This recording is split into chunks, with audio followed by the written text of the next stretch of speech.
सुखिना भवन्तु। मान्छेले जब पाप गर्छ नि, पाप गरिसकेपछि जब यो पृथ्वीमा उसको मिति पुग्छ नि, मिति पुगिसकेपछि के हुन्छ? उसको मृत्यु हुन्छ।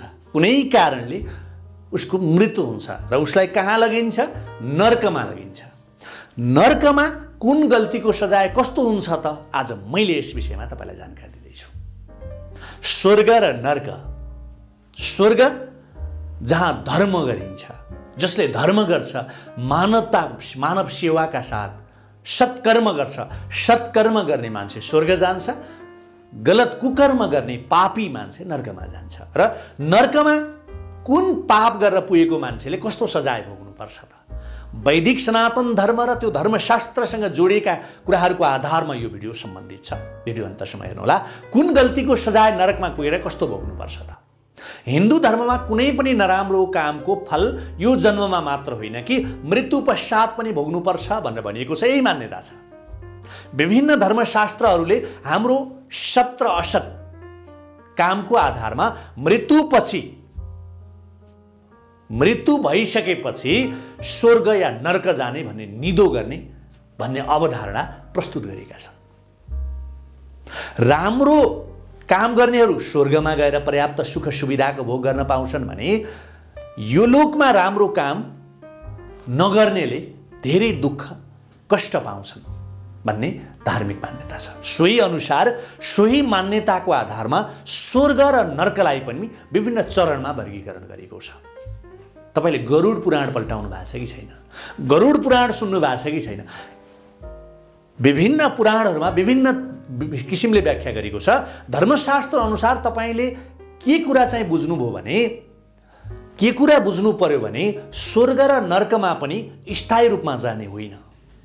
सत्कर्म गर्नेहरू आफ्नो सत्कर्मको फल हुन्जेल स्वर्गमा भोगविलास गरेर बस्छन्। नराम्रो काम गर्नेहरू पनि नराम्रो कामको फल नरकमा भोगेर फर्किन्छन्। हाम्रो धर्मले विभिन्न किसिमका नराम्रा कामहरू गर्ने दुराचारीहरूको लागि 21 किसिमका नरकहरूको व्याख्या गरेको छ।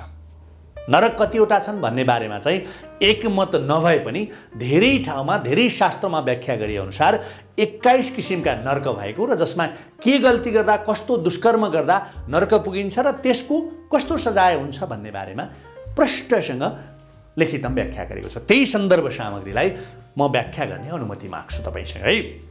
नम्बर 1, जुन मनुष्यले अर्काको धन, अर्काको सन्तान वा अर्काकी स्त्री हरण गर्छ, अर्काकी पत्नी हरण गर्छ, यस्ता व्यक्ति त्रिमिश्र अथवा त्रिमिश्र भन्छ, कतै कतै त्रिमृष भन्छ, कतै त्रिमिश्र नर्कमा जान्छ। यो नर्क एकदमै अन्धकारमय र खानको लागि अन्न जलको पनि व्यवस्था नभएको, बारम्बार त्यहाँका सिपाहीहरूले घोचिरहने, भय र डर देखाइरहने खालको हुन्छ भनेको छ। यो नरकमा जानेहरू पीडा सहन नसकेर बारम्बार मूर्छित भइरहन्छन्, पल पल पल मूर्छनामा रहन्छन्। यो नरकमा पुग्नेहरू फेरि सामान्य अवस्थामा आएपछि फेरि पीडा भोग्छन्, मूर्छा पर्छन्। जब फेरि सामान्य अवस्थामा आउँछन् फेरि उनीहरू मूर्छित हुन्छन्। नम्बर 1। नम्बर 2, अन्धता मिश्र नरक, जसले अर्कालाई धोकामा राखेर अर्काकी श्रीमती भोग गर्छ, त्यस्ता पापी मनुष्य अन्धता मिश्र नरक जान्छन् भनेर भनेको छ। जरा काटेको वृक्षलाई जस्तै तडपाइन्छ यो नरकमा। यो नरकमा पनि अपराधीलाई यति धेरै यातना दिइन्छ कि उसको होस पल पल सेकेन्ड सेकेन्डमा गुमिरहेको हुन्छ। ऊ पल पलमा बेहोस हुँदै होसमा आउँदै फेरि मूर्छा पर्दै गर्छ भनेर भनेको छ। नम्बर 3, सैरव नरक, जो मनुष्य यो लोकमा हुँदा सबै कुरा म र मेरामा मात्रै सीमित छ। जो मानिस सैरव नरक पुग्छ, यो नरक पुगेपछि यो शरीर म हुँ र स्त्री धनादि सबै मेरो हो भनेर भ्रममा लिएर प्राणीहरूसँग व्यवहार गर्ने, भ्रम पालेर त्यो व्यवहार गर्ने एवं आफू र आफ्नो परिवारलाई मरिमेट्न खर्च गर्ने, जे पनि गर्ने मनुष्य यो नर्कमा गएपछि जिउँदो छँदा अरूलाई जसरी तडपाइरहेको थियो त्यसै गरी 4 गुणा, त्यसको 4 गुणा ज्यादा यातना भोग्नुपर्छ भनेको छ। आफ्नो परिवारको खुसीका लागि अरूको परिवारको खुसी जसले यो धरतीमा छँदा खुसेको हुन्छ ऊ शैरव नरकको कष्ट भोग्नुपर्छ भनेर यो अत्यन्तै कष्टकर नरकको व्याख्या गरेको छ शास्त्रमा। त्यसै कारण हामीले यो जन्ममा छँदा गर्न हुने कर्म मात्रै गरौँ, नहुने कर्महरू नगरौँ। महाशैरव नरक अर्को। अरूको हत्या हिंसा गर्नेहरूको लागि महाशैरव नरक बनाइएको। आफ्नो स्वार्थका लागि प्राणी मनुष्य या अन्य प्राणी हत्या जसले गर्छ त्यो महाशैरव नरक भोग्नुपर्छ भनेको छ। मृत्युपछि त्यहाँ पुग्छ भनेको छ। अति कष्टकर यो नरक पल पलमा मर्दै बाँच्नुपर्ने शास्त्रमा व्याख्या गरेको छ। अब नम्बर 5 कुम्भीपरक नरक। आफ्नो पेट पाल्नको लागि जीवित पशुपन्छीलाई मारेर जसले खान्छ त्यो दयाहीन पापी यो कुम्भीपरक नरक पुग्छ। उम्लिँदै गरेको तातो तेलमा डुबाएर उसलाई यातना दिइन्छ भनेर शास्त्रमा कुम्भीपरक नरकको बारेमा व्याख्या गरेको छ मेरो प्यारे हजुर। त्यसकारण यो कर्मबाट पनि हामी बचौँ। नम्बर 6 कालसूत्र नरक। जो मनुष्यले यो जन्ममा आफ्ना आमा बुवालाई दुःख दिएको छ, जसले आफ्ना मातापितालाई रुवाएको छ, त्यस्ता व्यक्तिहरू कालसूत्र नरक जान्छन्। यो नरकको क्षेत्र 10,000 योजनको हुन्छ। यो तामाबाट बनेको हुन्छ। माथिबाट तातो सूर्य तलबाट आगो बालिन्छ र जहाँ पुगेपछि भोक र प्यासले व्याकुल भएको मानिस बाहिर र भित्रैदेखि एकदमै जल्न सुरु गर्छ। ऊ चाहिँ पाक्न सुरु गर्छ। उसको हड्डी र मासु छुट्टिएको हुन्छ र छटपटिँदै ऊ नसुत्नु नउठ्नु नबस्नुको छटपट्टिमा दिव्य 1000 वर्षको पीडा खप्नुपर्छ। तसर्थ आमा बाबुलाई कदाचित पनि हेला नगर्नु भनेर हिन्दू सनातन धर्ममा व्याख्या गरेको छ मेरो प्यारे हजुर। नम्बर 7 अशिपत्रवन।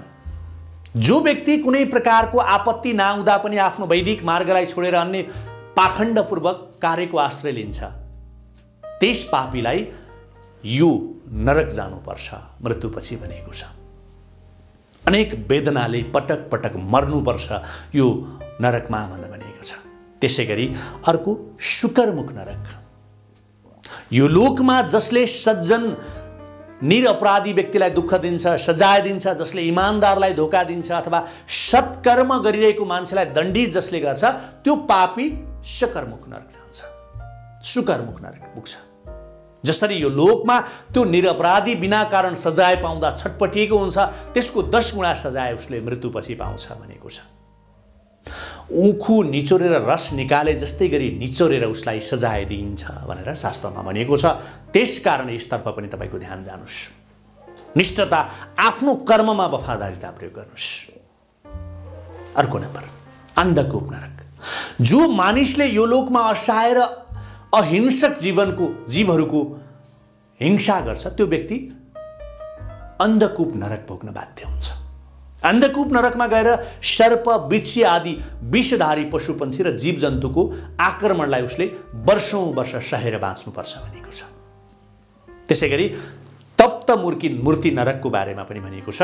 यो तप्त मूर्ति नरक भनेको जो पुरुष अर्काकी स्त्रीको साथ सम्भोग गर्छ वा कुनै स्त्री अर्काको पुरुषसँग व्यभिचार गर्छ भने त्यो मरेपछि तातो फलामको मानव रूपी मूर्तिलाई अङ्गालो हालेर बाँच्नुपर्ने हुन्छ भनेको छ।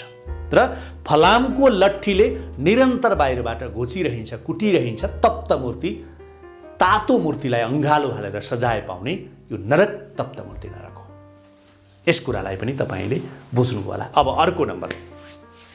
अर्को नम्बरमा जस्तो कृवि भोजन, वज्रकम्तक, हैन, सालमली, वैतरणी, प्रमोद, प्राणरोध, हैन, विशेषण, त्यसै गरी लालबक्से, सारमयोदान, त्यसै गरी अविची, हैन, अयपान गरी यी पापीहरू 21 प्रकारका नरकमा विभिन्न अपराध गर्ने अपराधीलाई यमराजले लैजाने शास्त्रीय मान्यता छ। यस बाहेक पनि जस्तो आर्कर्दम, हैन, रक्षगण भोजन, हैन, शूलफोत, दण्डशुक, हैन, अभय निरोध, त्यसै गरी प्रयावर्तन, सूचीमुख गरी अन्य विभिन्न प्रकारका नरकहरूको पनि शास्त्रमा व्याख्या गरेको छ। प्रमुख भने अहिले मैले अघि व्याख्या गरेँ ती नरकहरू हुन्। जे भने पनि यो भिडियो मार्फत मैले तपाईलाई अनुरोध गर्न खोजेको कुरा के हो भने जसले अरूलाई दुःख दिन्छ, यो लोकमा छँदा जसले अरूलाई दुःख दिएको छ, त्यो व्यक्ति मरेपछि चैनले बस्न पाउँदैन।